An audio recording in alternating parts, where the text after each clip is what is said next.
Santa Cruz Sur. Ito ang panibagong programa ngayon sa Good Vibes Radio. Ang SK Mustahan Tulay sa Ere na pinangungunahan ng mga kawani ng SK Federation ng Iriga City. Daan ito upang maibahagi rin nila sa mga kapwa Irigenyo ang kanilang mga programa sa kani-kanilang barangay. Kaya naman upang mas pangmahasa ang kanilang kakayahan at talento sa hosting, pati na rin sa pagsusulat ng balita, isang seminar at workshop ang kanilang ikinasa. Inimbitahan nila ang mga batikang mamamahayag. Isa sa mga resources speaker, ang news director ng Good Vibes Radio na si Elmer Registrado. Well, the video itself is a complete story. Code of Ethics naman ang isa sa mga tinalakay ng mismong station manager ng Good Vibes na si Annabel Estadilla.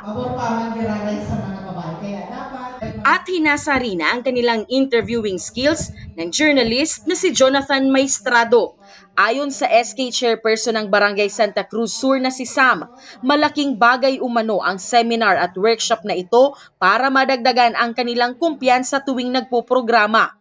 May mga times po na parang alam mo po yun, mag-aanoan kami na ikaw na ang sunod na magsalita kasi parang baka ngayon may masabi, ganun. So ngayon po parang kumbaga natutunan na namin yung right na yung right na sasabihin. Parang mas nakaka-boost din po ng confidence. Ayon naman sa presidente ng SK Federation na si Michael, importante na kabisado ng bawat isa sa kanila ang lahat ng mga kinakailangan upang maging epektibong host at mamamahayag. More programs and expect na meron pa kaming mga iba pang i-implement na programs are relevant din po dito sa kinoconduct natin.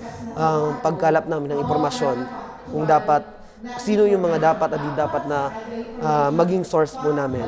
Ayan. So dito natutunan namin kung ano yung reliable sources, saan ba kami pwedeng kumuha ng mga mahalagang impormasyon. Importante na totoo ka mag-gibo ng write-ups kan sa imong mga ginigribo tanganin na nabuboost ang programa.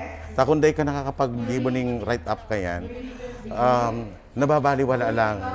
And day natatawa ng due recognition. Pero kung naisusurat yan, at ibabareta, mas nagiging inspirasyon kan iba pa. Importante po maaraman ninda, lalong-lalo na mga beginners pa lang po sinda, at lalong-lalo na mga SK chairperson sa kada barangay. Ini po dakulang bagay ang pagbo-broadcast and dakulang bagay na maintindihan nindo itong mga lalong-lalo duman sa topic na pinag-discuss ko kasubago about ethics. Importante yan na maray, lalong ngayon pong panahon na maintindihan kan lambang sa saro sa inda. Tangarig na oras na sinda po nagba-broadcast, aram po ninda itong tama, itong proper etiquette, kung paano po mag-deliver ng mga informasyon, ng mga bareta sa tao. Obligasyon po ninda na ipaabot sa mga nagdadangog itong makatotohanan na mga informasyon po.